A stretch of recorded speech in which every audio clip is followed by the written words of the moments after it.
Abu Nawas umumnya sering dikenal sebagai sosok lucu dengan lawakan-lawakannya.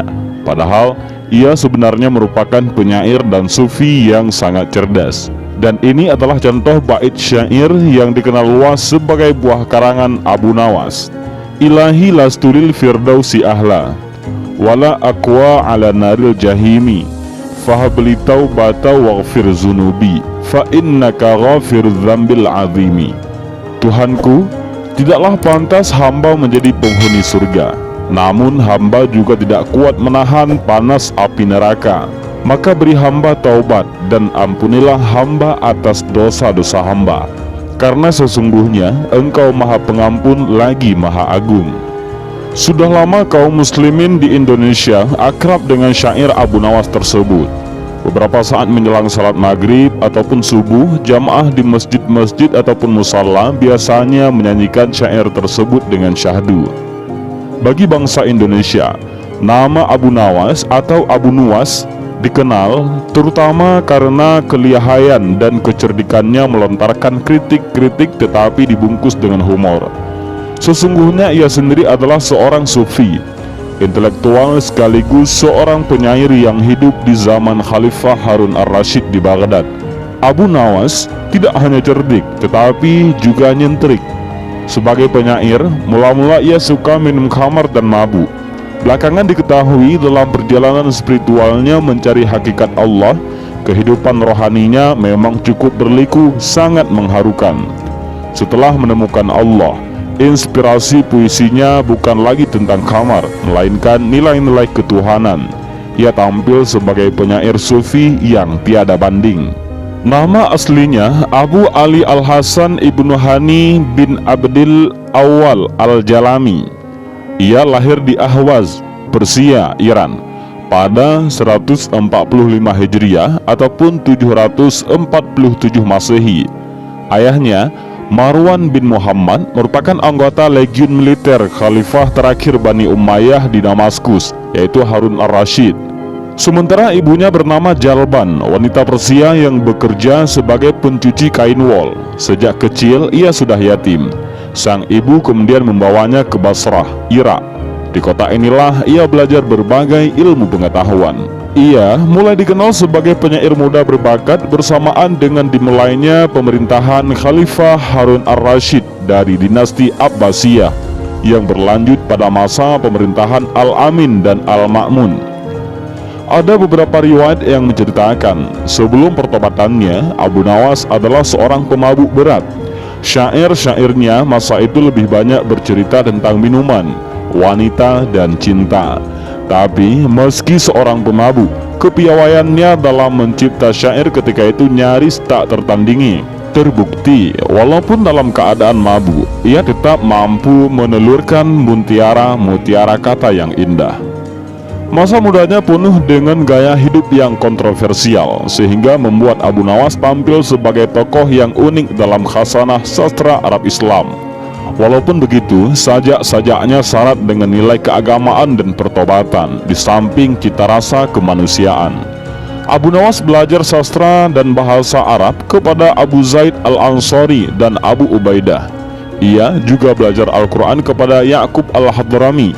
Sementara dalam ilmu hadis, ia belajar kepada Abu Walid bin Ziyad, Muqtamir bin Sulaiman, Yahya bin Sa'in Al-Qattan, dan Azhar bin Sa'ad As-Samman. Pertemuannya dengan penyair dari Kufah, Walibah bin Habab Al-Asadi, membawanya ke panggung kesusastraan Arab. Walibah sangat tertarik pada bakat Abu Nawas yang kemudian membawanya kembali ke Ahwas, lalu ke Kufah. Di Kufah, tempat Sayyidina Ali dimakamkan, bakat Abu Nawas pun digembleng. Amar menyuruh Abu Nawas berdiam di pedalaman, hidup bersama-sama orang Baduy untuk memperdalam dan memperhalus bahasa Arabnya. Kemudian ia ke Baghdad. Di pusat peradaban dinasti Abbasiyah inilah ia berkumpul dengan para penyair. Berkat kepiawaiannya menulis puisi, Abu Nawas dapat berkenalan dengan para pangeran. Tetapi gara-gara kedekatannya dengan para bangsawan inilah, puisi-puisinya berubah, cenderung memuja penguasa. Dalam kitab Al-Wasit fi Ad-Dabi Al-Arabi wa Al-Tarikihi, Abu Nawas digambarkan sebagai penyair multivisi, penuh canda, berlidah tajam, penghayal ulung, dan tokoh terkemuka sastrawan angkatan baru. Hanya sayangnya, karya-karyanya jarang ditampilkan dalam berbagai kesempatan ataupun diskusi keagamaan. Ia hanya dipandang sebagai seorang yang bertingkah lucu dan tidak lazim. Kepandaiannya menulis puisi menarik perhatian Khalifah Harun ar-Rasyid. Melalui musikus istana, Ishaq al-Wawasuli, Abu Nawas dipanggil untuk menjadi penyair istana ataupun syairul bilad. Dalam ensiklopedia Al-Munjid disebutkan, Abu Nawas diangkat sebagai pendekar para penyair yang bertugas mengubah puisi puji-pujian untuk khalifah. Sebagai penyair, tingkah laku Abu Nawas bisa disebut aneh, bahkan selebor. Tingkah lakunya membuat orang selalu mengaitkan karyanya dengan gejolak jiwanya. Ditambah dengan sikapnya yang jenaka, perjalanan hidupnya benar-benar penuh warna. Kegemarannya menenggak arak menjadikannya penyair yang unik. Kegemarannya bermain kata-kata dengan selera humor yang tinggi seakan-akan menjadi legenda tersendiri dalam khazanah peradaban dunia. Di lain pihak, Abu Nawas adalah sosok yang jujur. Sikap itu menjadikannya sejajar dengan tokoh-tokoh penting dalam khazanah keilmuan Islam. Zamannya adalah zaman keemasan Imperium Abbasiyah. Pada masa kekhalifahan Harun ar-Rasyid, peradaban Islam maju pesat.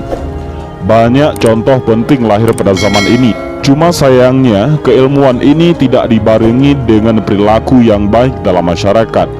Kenyataan inilah yang menjerumuskan Abu Nawas yang kemudian larut dalam minuman keras dan hidup sebagai hedonis. Kedekatannya dengan kekuasaan bahkan pernah menjerumuskannya ke dalam penjara. Pasalnya, suatu ketika Abu Nawas membaca puisi Khalifah Bani Mudhar yang dianggap menyinggung khalifah.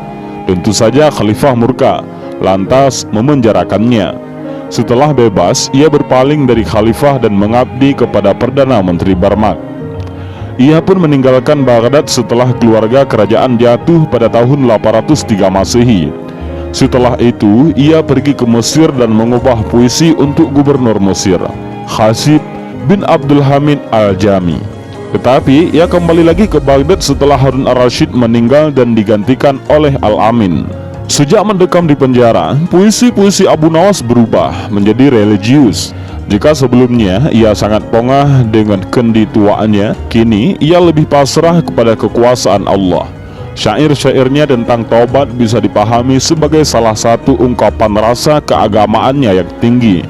Memang, pencapaiannya dalam menulis puisi banyak diilhami kegemarannya melakukan maksiat. Tetapi, justru di jalan gelap itulah Abu Nawas menemukan nilai-nilai ketuhanan. Sajak-sajak taubatnya bisa ditafsirkan sebagai jalan panjang menuju Tuhan. Meski bersama dengan Sultan Harun ar-Rasyid, Abu Nawas tidak selamanya hidup dalam gemerlapan duniawi. Ia pernah hidup dalam kelaparan, tetapi justru membawa keberkahan tersendiri.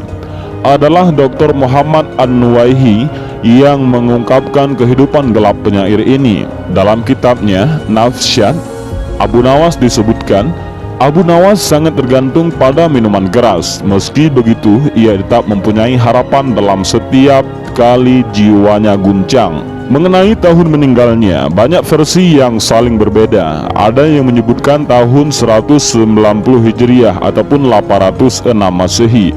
Ada pula yang menyebutkan tahun 195 Hijriah ataupun 810 Masehi atau 196 dan tahun 199 Hijriah ataupun 814 Masehi. Sementara ada juga berpendapat tahun 198 ataupun 813 Masehi.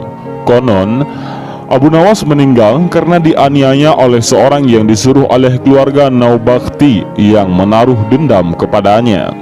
Beberapa manuskrip puisinya masih tersimpan di perpustakaan Berlin, Wina, Leiden, Bodiana, dan Mosul. Di tangan para orientalis itu, karya Abu Nawas dipelajari dan dikenang. Mereka memang lebih dulu mengenal Abu Nawas ketimbang umumnya kita yang hanya bisa menertawakannya. Pada suatu saat, Abu Nawas datang ke sebuah bukit melihat hilal untuk menentukan awal bulan Syawal. Ia melihat Sulaiman bin Abi Sahi seorang ulama yang sama sekali tak memperdulikan kehadirannya. Abu Nawas lantas menyeletuk, "Bagaimana Anda bisa melihat bulan, sementara saya yang di dekat Anda saja tidak melihat?" Sulaiman pun marah besar. "Aku melihat kamu berjalan mundur sampai masuk kembali ke dalam rahim Jalban." Seketika itu juga Abu Nawas melontarkan syair-syairnya, dan Sulaiman juga membalasnya. Ada cerita tentang lelucon untuk Abu Nawas.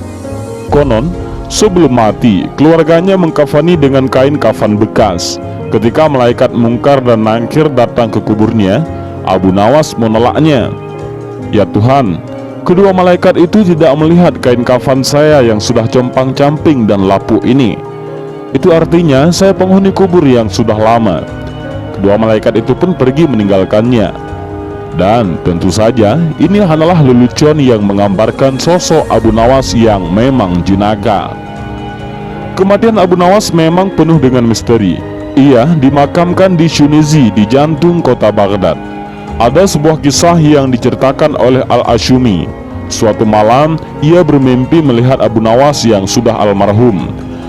Ashmu'i bertanya tentang syair-syair Khomariyatnya yang sangat memuja minuman kerasnya itu. Abu Nawas menjawab, "Aku masih menyisakan suatu syair yang paling indah." Lantas Abu Nawas membacakan syair itu yang dihafal oleh Ashmu'i. Penyair Abdullah bin Mu'taz juga meriwayatkan banyak syair gubahan Abu Nawas yang ia hafal melalui mimpi setelah Abu Nawas sudah lama meninggal dunia. Dan inilah sedikit kisah tentang Abu Nawas, mudah-mudahan bermanfaat. Wallahu a'lam bishawab. Assalamualaikum warahmatullahi wabarakatuh.